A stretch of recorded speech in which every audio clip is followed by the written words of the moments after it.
আম্মা বাইরে মেঘ ডাকতেছে, কারেন্ট তো গেছে গা। একটা কথা কইতাম, তোমার সেফটি উঠতো না?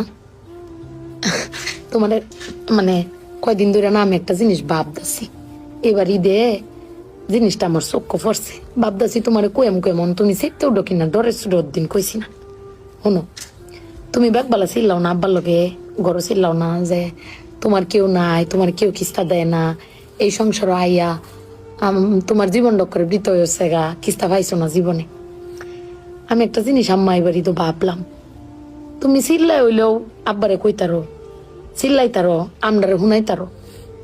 আব্বারে কিন্তু এই জীবনে কোনোদিন শুনছি না চিল্লাই কইতে যে আমার কেউ নাই, আমি কিচ্ছুই পাইলাম না এই সংসার করিয়া। প্রত্যেক মাসে আব্বাই কিন্তু সবকিছু কইরা যা, আব্বাই কিন্তু সবকিছু করে।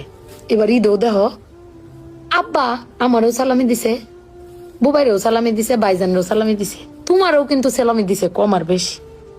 তো আব্বারে কিন্তু কেউ সালামি দিছে না, না তুমি দিছ, না আমি দিছি, না বুবাই, না বাইজান, কেউ দিছি না।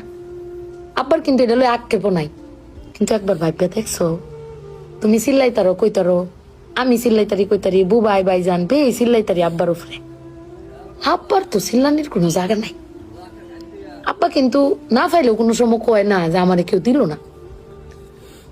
আমি কিন্তু এই জিনিসটা আম্মা ভাবছি, তুমি ভাবছো কিনা জানি না। আব্বার কিন্তু কনের কোনো জায়গা পায় না। তুমি আমার বক্তারো, বাইরে বক্তারো, বাইরে বক্তারো, কিন্তু আব্বা তো আমরা বকেও না, কিচ্ছু না পাইলেও কেউ কয়ও না। জানি না তোমারে কয় কিনা, কিন্তু আব্বারা মনে হয় এরম হয় না আম্মা। আব্বারা কোনো সময় কিচ্ছু কষ্ট কেউ কয়ও না, হিরে নিজে আল্লাহ সব ভোগও করে। দিন শেষে বেটি তুমি চিল্লাই হলো কিন্তু আব্বার বাড়াতে নিয়ে আসারো। কিন্তু আমার বাপটা কেউ কইতেও পারে না, নিতেও পারে না। বেড়ান মানুষ ঠকে আম্মা, আমি দেখছি বেড়ান মানুষ ঠকে। বেগটান কইতারে তাও বেগটানের কোয়ার জায়গা আছে, জামাই স্বামী বেড়ান কারে কইব।